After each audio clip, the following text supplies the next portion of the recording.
Yeah. See, but here's the thing, though. Whenever I see news like that about one player, I tend to think about that news as it reflects on that player, but I also think about the players around him. Mm-hmm. Let's talk about Fitzpatrick and let's talk about T-Mac. How does this news affect the other players around Gibson? Okay, so we've had some. Wait. No. Hold on. We've had some intense discussions regarding Fitzpatrick specifically, of all players. But I feel disrespected to some extent because he didn't mention my guy.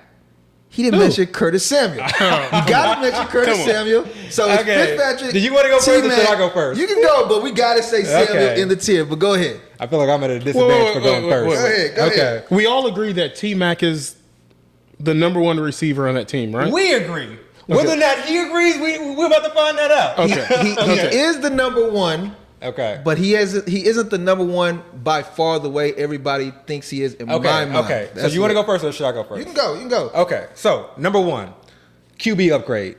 Do you argue against that point? He has a better quarterback compared to last year. Yes. QB upgrade, significant. Okay. Number two, second year in this offensive scheme. Okay, I think we more sort of kind of think about that, with regards to QBs, but I think it's important with all skill positions. Right. Okay. Right. I see Curtis Samuel as sort of kind of an addition and something that I think takes the defensive attention, or at least some of the defensive attention, away from Terry McLaurin. Of course. Okay. Of course. But there's a reason for that too, though. But yeah, of course. Yeah. So for me, when I take into account the fact that he's had a QB upgrade, second year in this offensive system, they add, not necessarily a true, opposing number two wide receiver, but someone who's very skilled, at least in my opinion, someone who defenses have to consider. I think to me, this sets up for a breakout Terry McLaurin year. And I don't think we really got that true breakout last year. I think also a lot of people have a little bit of a sour taste in their mouth because he was injured through portions of last year. He had a high ankle sprain, okay? Right. And there are varying degrees of high ankle sprain. We saw with Michael Thomas, he had to miss a significant amount of games where Terry McLaurin was able to play through it. But I think any player who plays through a high ankle sprain, they're going to be limited, right? Especially a receiver. Of course, yeah. So I think, healthy Terry McLaurin, second year in the offense, QB upgrade, adding Curtis Samuel, I think, whether or not he should be going any earlier, and I'm not quite sure, but I think his ADP in the mid to late third round of the FFPC, a tight end premium league, I think is more than warranted. Yeah. I mean, okay. So, and we talked about this earlier as well. Yeah. Last year, during the fantasy drafts, I was actually very high on Terry McLaurin. You were. We actually had a debate. He was high on Shark at the time. I was high on Terry McLaurin. You didn't have to bring all that up, but yes. Okay. You won that debate. But the point I'm making is the reason I was high on him at that time because I felt like the Washington football team had no other options. It was literally throw it to T-Mac or do nothing. Correct. Like they had no running back. They had no other receivers. They didn't even have a tight end. Yeah. They didn't even have a quarterback. So they had nothing. So it was this was our thinking at the beginning of the 2020 season. Correct. Yeah. So at that point for me, I felt like, they're a football team. They're going to play offense. Everything was going to have to run through Terry McLaurin. Like he was going to get extreme amount of volume. We saw he was talented the year before in 2019. So he knew with a great amount of volume, he was going to be successful to some extent. And he was. Yeah. Now, the injury kind of sapped a little bit of his production away mid-season. But still, he had a pretty good season last year. Yeah. But remember, last year he was drafted in the 5th. This year now we're seeing him being drafted in the late 3rd. Correct. Which is a fairly big jump, especially when you consider other receivers around there. But again, my reasoning for not being as high on him as I was last year is because they've added so much more compared to what they had at this time last year.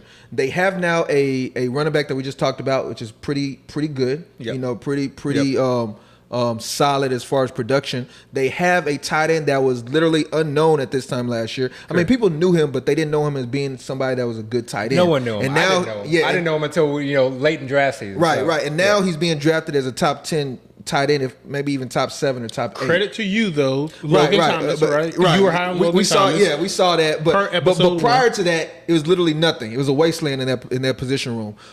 And then they had my boy Curtis Samuel. I'm very high on Curtis Samuel. Now, let's talk about Curtis Samuel for 1 second.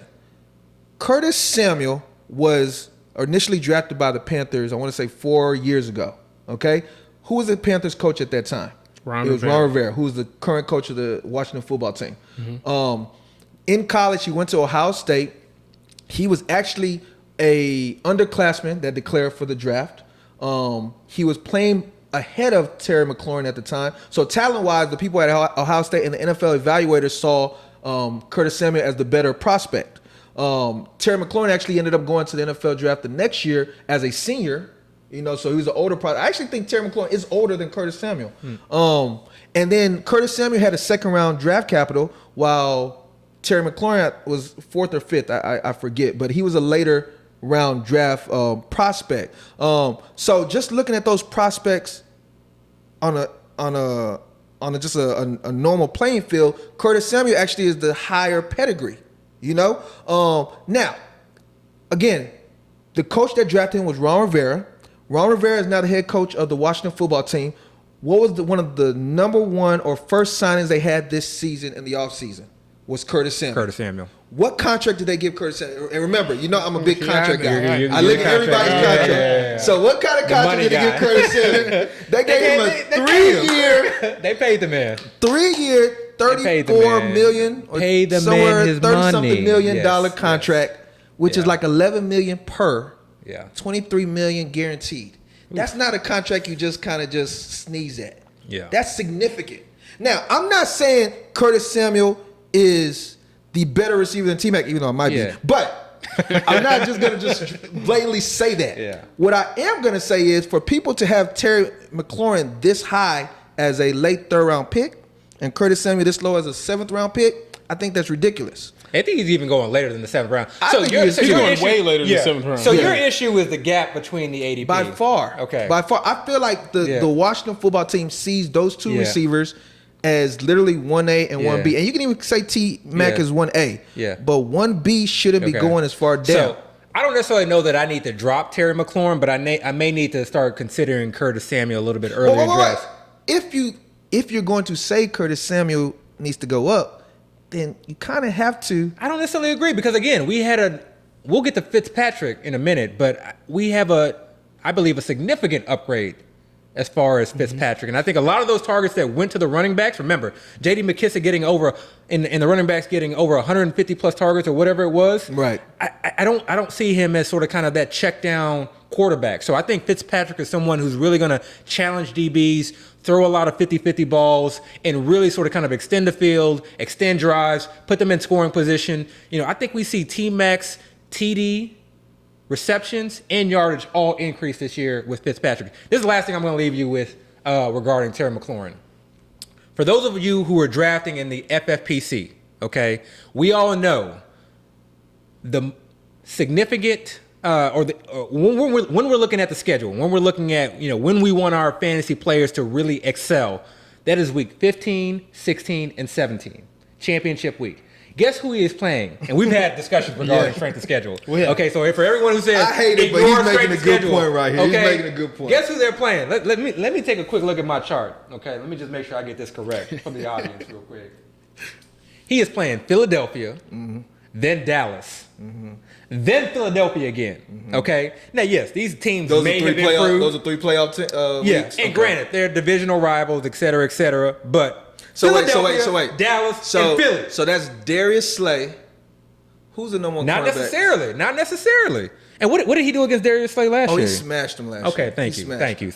I'm just saying. Thank you. He's going to see Darius Slay, then he's going to see. Okay. I don't even know who the. And look, I don't want to discredit Philadelphia. They got head coaching and defensive and offensive coordinator turnover. So maybe they're improved. Okay, but. So you are valuing T-Mac higher because he's going to be playing bad defenses in playoff weeks in theoretically FFPC. Bad defenses. Theoretically bad defenses. Yes, him. Not so much. Yes. Theoretically bad defenses in a and I say FFPC that and just format. to interject or at least average to below average. And just to interject 1 second. I only say that because right now we believe they're going to be bad, but we've seen every season teams that are considered bad defense-wise during the season, they end up being good. Like Washington perfect example. This time last year, nobody that was not thought. me though. Don't include me in Yeah, that. okay, decision. most Yeah. people thought or didn't think they were going to be a significant defense. By the end of the season, they were one of the greatest defenses in the league. So I don't want to digress, but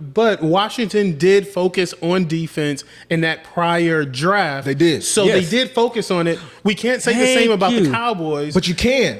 Their Actually, whole oh, draft, yeah. Well, their that's whole true, that's draft true. was Yes. defensive players. Yeah, but still, it's a very young unit. It is young. It is young. That's true. It And is it's, young. and it's a, It is and it's a young. lot of players who have not really played together. I mean, there's a lot that kind of goes into a defense in terms of really kind I of even gelling. think they lost a DB too to free Yeah, agency. so- So, Right. I mean, it's to be determined. It's Yeah. just that They'll have a pass rush. We don't know yet. We don't know linebacker upgrade.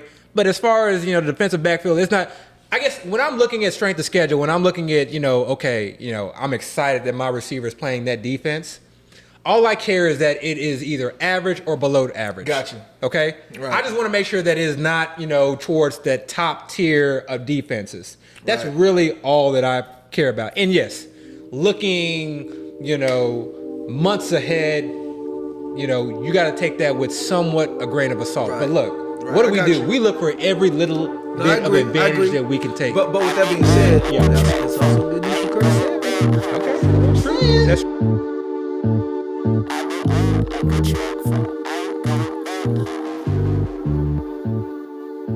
I said, God, give me a warning. Please take me for the morning so I leave more disappointments than I ever will.